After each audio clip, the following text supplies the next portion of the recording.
تو ایک آدمی پوری امت کو متحرک کر سکتا ہے کہ نہیں کر سکتا؟ کر کے دکھایا. 14ویں صدی کا ایک مسلمان کھڑا ہو گیا، نبی نہیں تھا، صحابی نہیں تھا، 14ویں صدی کا مسلمان تھا، کھڑا ہو گیا، پوری امت کو متحرک کیا کہ نہیں کیا؟ مولوی رحمۃ اللہ علیہ ایک آدمی سے کھڑے ہو گئے، پوری امت کو متحرک کر دیا. یہ استعداد اللہ نے ہر امت کے اندر رکھا ہے. اس لیے میں عرض کر رہا ہوں کہ اللہ سبحانہ و تعالیٰ پہلے استعداد دیتا ہے پھر مطالبہ کرتا ہے. جس کا استعداد نہ رکھا اس کا مطالبہ بھی نہیں کرتا. یہ تو ہر امت کے اندر موجود ہے. اس وقت ہمارا مسئلہ یہ ہے کہ میں نے پہلے عرض کیا کہ ذمہ داری کا احساس پہلے ہے، پہلے ذمہ داری کا احساس ہے، پھر اس کے بعد کیا کرنا ہے یہ بات کی بات ہے. پہلے تو ختم نبوت کے تو پھر پورے دین کی ذمہ داری، پورے عالم کی ذمہ داری، آنے والے کے انسانوں کی ذمہ داری. اب اس ذمہ داری کو دے کر کے اب مجھے کیا کرنا ہے؟ اس وقت ہمارا مسئلہ یہ ہے، ہمیں مشکل یہ پیش آ رہی ہے کہ دین کا کام کرنے والے جو بھی ہے، جس شکل میں بھی ہے، جہاں بھی ہے، دین کا کام اور محنت کرنے والے جتنا کر رہا ہے اس سے زیادہ اپنے ذمہ نہیں سمجھ رہا، حالانکہ اس سے زیادہ اس کے ذمہ ہے. جتنا کر رہا ہے اس سے زیادہ اپنے ذمہ نہیں سمجھتا، اس سے زیادہ کے لیے اپنے آپ کو معذور سمجھتا ہے، لیکن معذور نہیں. ایک امتی کے اندر پوری امت کو متحرک کرنے کی استعداد موجود ہے. تو اس سے سب سے پہلا مطالبہ ختم نبوت کا تقاضا یہ ہے کہ پورا دین ذمہ ہو، پورا عالم، آنے والی نسلیں اس ذمہ داری کو سامنے رکھ کر کے اب مجھے کیا کرنا ہے.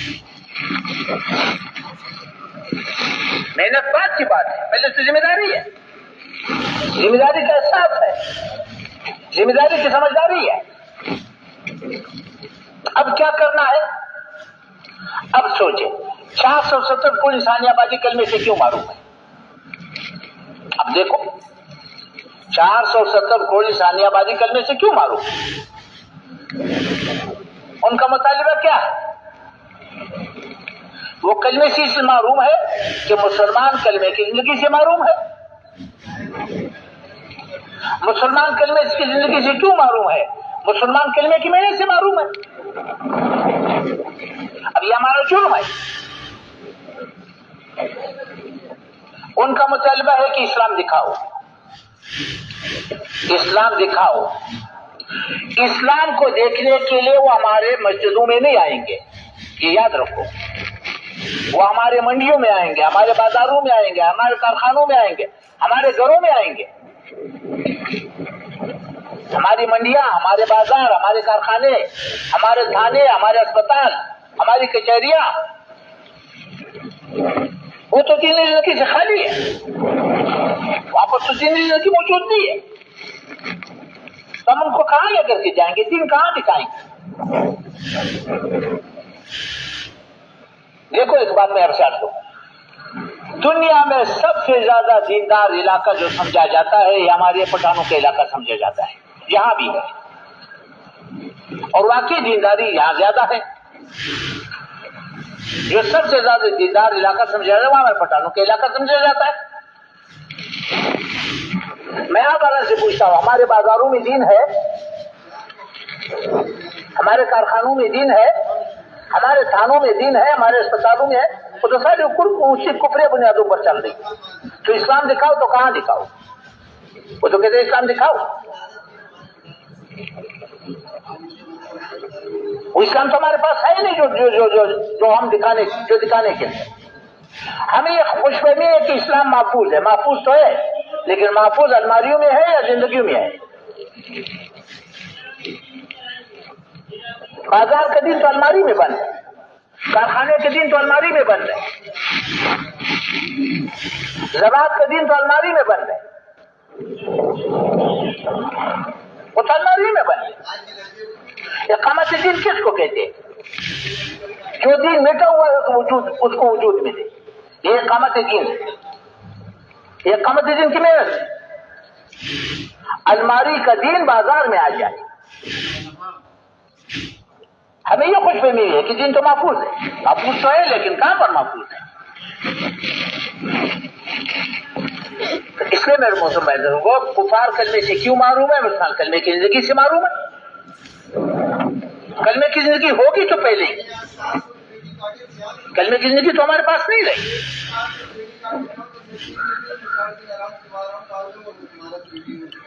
اچھا، مسلمان کلمے کی زندگی سے کیوں معروم ہے؟ مسلمان کلمے کی محنت سے معروم ہے۔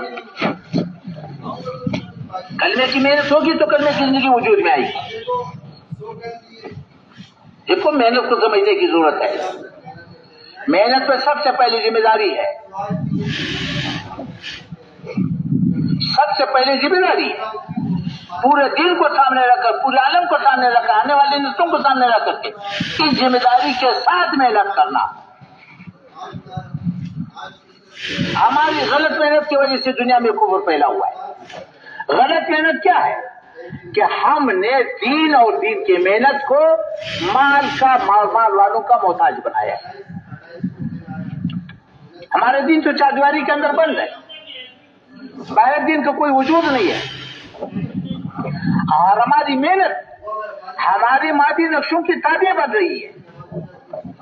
چلا تو لگاؤں گا لیکن ابھی نہیں لگاؤں گا، اس لیے کہ ابھی سیزن ہے، میرا کاروبار کا وقت ہے۔ چلا تو وقت لگاؤں گا جب فارغ ہوں۔ ہاں، اپنی طبیعت پہ چلا لگاؤں گا، اپنی طبیعت کے لوگوں کے ساتھ چلا لگاؤں گا۔ گرمی میں ٹھنڈے علاقے میں نہیں جاؤں گا، سردی میں گرم علاقے میں نہیں جاؤں گا، وہاں اردو بولنے والے ہیں وہاں میں نہیں جاؤں گا، مجھے پشتو والوں میں بھیجو۔ اپنی طبیعت کی محنت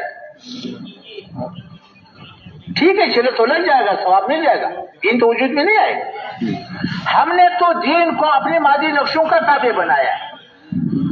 ابھی نق نکلو، نق نہیں جاؤں گا، ابھی مجھے فرصت نہیں ہے، میں بعد میں جاؤں گا، راون کی اجتماع سے جاؤں گا، راون کی جوڑ سے جاؤں گا، میں فلاں وقت میں نکلوں گا، اپنی طبیعت کے ساتھی کے ساتھ نکلوں گا۔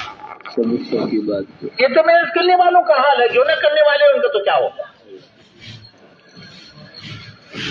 تو غلط محنت کیا ہے؟ اپنی محنت کو، اپنے دین کو مال اور مال والوں کا تابع بنانا، یہ غلط محنت ہے۔ وہ تو اس محنت سے دین وجود میں آئے گا جو آزاد ہو، مادی نقشوں کا پابند نہ ہو۔ ہمارا دین تو چاردیواری کے اندر بند ہے، چاردیواری سے باہر کچھ بھی نہیں، اور وہ بھی ملک مال والوں کا محتاج۔ اس سے میرے موسم بھائی دوستوں، محنت کو اصلی شکل میں وجود میں لانے کے لیے محنت ہے، ورنہ تو ہزاروں لاکھوں پھرتے رہیں گے، ہمارے بازار ویسے ویران پڑے گی۔ جب تک ہمیں طے نہ کہ ہمیں دینی زندگی سیکھنی ہے، اس کے لیے تو ہم نے نکلنا ہے، ایمان سیکھنا ہے، ایمانی زندگی سیکھنی۔ تو ہماری غلط محنت کی وجہ سے دنیا میں کفر پھیلا ہوا ہے۔ غلط محنت کیا ہے کہ ہم نے دین کو اور دین کی محنت کو اپنی مادی نقشوں کا پابند بنایا، اس کے ساتھ بندھا ہوا ہے۔ ہمارا مرکز مال والوں کا محتاج، ہماری مسجد مال والوں کا محتاج، ہماری تبلیغ مال والوں کا محتاج، ہمارے چلے مال والوں کو مال کا محتاج۔ تو مفلوج دین ہے، مفلوج دین کو کون قبول کرے گا؟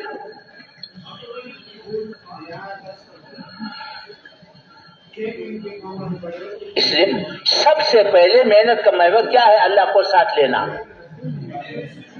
اللہ کو ساتھ لینا یہ ہماری ضرورت ہے۔ تو اس لیے کہاں سے شروع کرنا ہے؟ تو سب سے پہلے محنت کی ذمہ داری ہے، اپنی ذمہ داری کو سامنے رکھ کر کے محنت کرنا۔ اگر ذمہ داری سامنے نہ ہو تو پھر ختم نبوت کا عقیدہ مبہم رہے گا، ختم نبوت کا کوئی مقصد نہیں بنے گا۔ ختم نبوت کا یہ مقصد ہے کہ پورا دین میرے ذمہ ہے، پورا عالم میرے ذمہ ہے، آنے والی نسلیں میرے ذمہ ہے، اب مجھے کیا کرنا ہے؟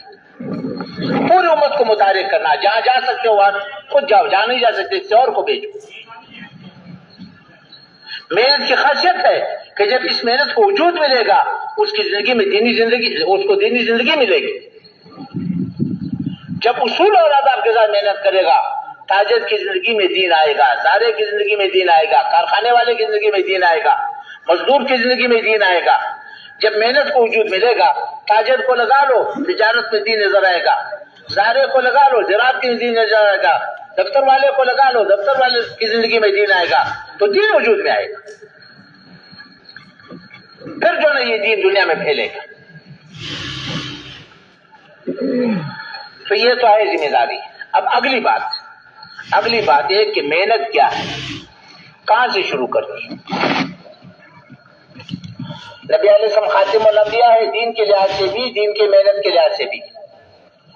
دین بھی وہی ہے جو نبی علیہ السلام لے کر کے آئے، محنت بھی وہی ہے جو نبی علیہ السلام لے کر کے آئے. اب محنت کو کہاں سے شروع کرنی ہے، یہ بھی شریعت سے پوچھنے ہے. کامل شریعت ہے، ہم اپنے ذہن سے محنت شروع نہیں کر سکتے. وہ تو نبی علیہ السلام نے کہاں سے شروع کی. نبی علیہ السلام کے سامنے اللہ سبحانہ و تعالیٰ نے سب سے پہلے انبیاء کرام کے واقعات کو بیان فرمایا. انبیاء کرام علیہ السلام کے واقعات میں سب سے زیادہ دو چیزیں بیان ہوئی. انبیاء کرام کے واقعات سے واقعات نہیں ہے، وہ تو محنت ہے. اقامت دین کے لیے جو محنت انہوں نے کی ہے، اس محنت کی وضاحت فرمائی. انبیاء کرام علیہ السلام نے اقامت دین کے لیے جو محنت کی ہے، اس محنت کی وضاحت فرمائی. اس میں سب سے پہلی بات ضابطہ بتایا. ضابطہ کیا ہے؟ نبی آیا، ہر زمانے میں نبی آیا، نبی نے محنت کی. نبی کی محنت کے ہمیشہ دو مرحلے ہیں. ہر نبی کی محنت کے ہمیشہ دو مرحلے یاد رکھو. نبی جب بھی آیا ہے ان لوگوں میں آیا ہے جو دین نہیں چاہتے. نبی ہمیشہ ان لوگوں میں آیا جو دین نہیں چاہتے. اب نبی کی محنت کے ہمیشہ دو مرحلے ہیں. پہلا مرحلہ لوگوں کو دین پر آمادہ کرنا، تیار کرنا.